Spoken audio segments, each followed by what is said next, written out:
Hey snowboard collectors, it's Nat from skateboardcollecting.com here, and I'm just going to show you some adjustable snowboard mounts that I made to actually hang up my snowboards. Obviously, I'm taking down some skateboards in my hallway, and I wanted to reuse the same holes that I had put my skateboards in, where I was hanging the Skateology hangers, which I'll show you right here what those look like. And basically, I wanted an adjustable width-wise snowboard hanger, and I didn't see anyone on the market or in any of the Facebook groups as far as what people were using. And a friend of mine, Harv, gave me an idea with those like Connect or Connectics or whatever, those were blocks that we used to play with as kids. And I actually modified the idea quite a bit, but that was enough to just kind of get the juices rolling. I'll show you my parts list from Amazon, the official ones, but basically you're going to need these are called mending plates, and the ones that I got here, you'll see that there's a shorter hole and then a longer hole. And so when you put them together, in order to center the hole, because you're going to be attaching it through the center, you want to have the shorter holes on the outside like that. Okay, and then we're going to use basically chair bumpers, I guess is what they're called. You could also use like truck cushions from skateboard trucks. And then we're going to have a couple little bolts. I think these are 10 by 32 and a half. You probably could go with a little bit shorter than those ones, but the way I'm doing it, it's still okay. And so basically what you do is you put two of them through there, and then you can adjust the width like that way, so you can slide it to whatever board width that you want.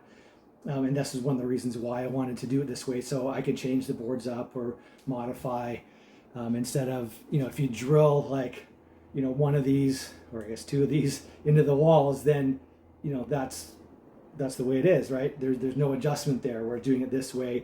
You're only doing one hole in the middle, and then you can just adjust the width as needed. The coolest thing that I found, and I forget what these are called, but these are actually part of a photograph, like a camera rig setup, and it took me quite a while to find something like this. Originally I was looking for another different kind of mending plate that was basically a shorter version of this that I could slide down, and I just randomly stumbled across these on Amazon, and they're perfect because they're short enough.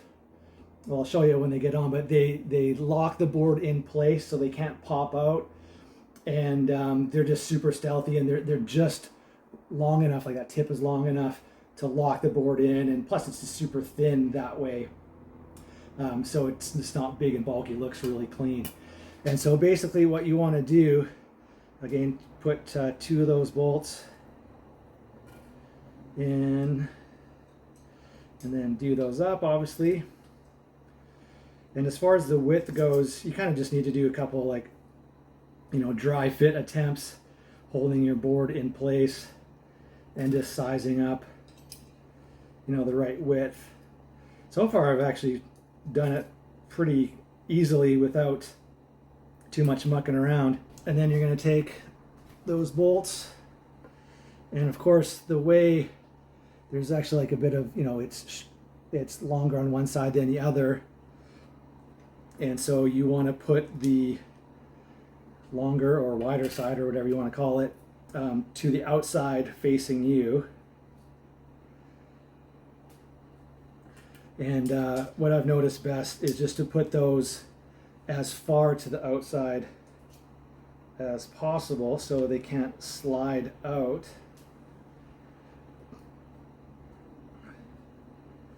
And obviously you're gonna want to crank those down, with a wrench, and get those nice and tight. And then the other thing I've got is this sponge window seal, so it'll roll a bit like that.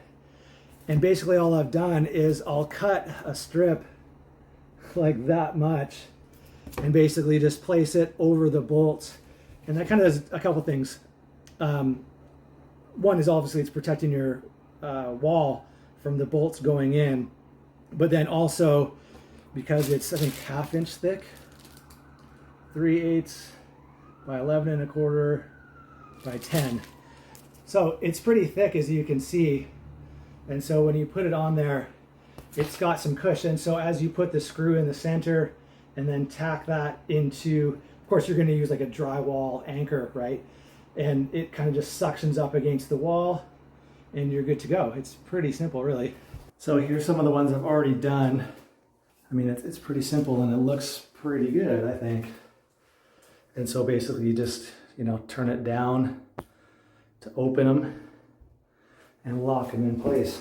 Now I've got to measure up the width super precisely on my little pocket knife here.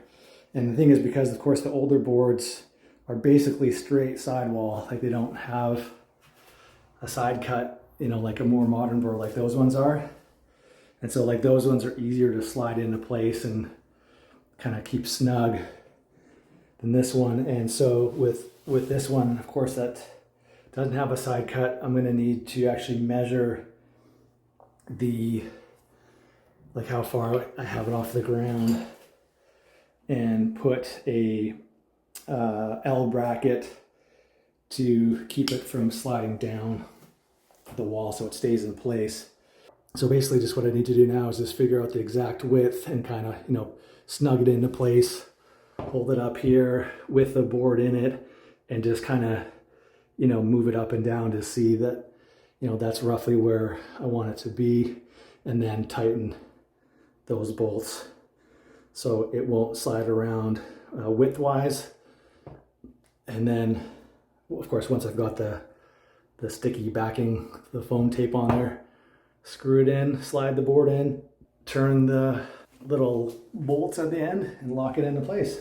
So once you've got the width measured up, then you want to make sure that you're level, obviously, and then you're just going to slide the board in place.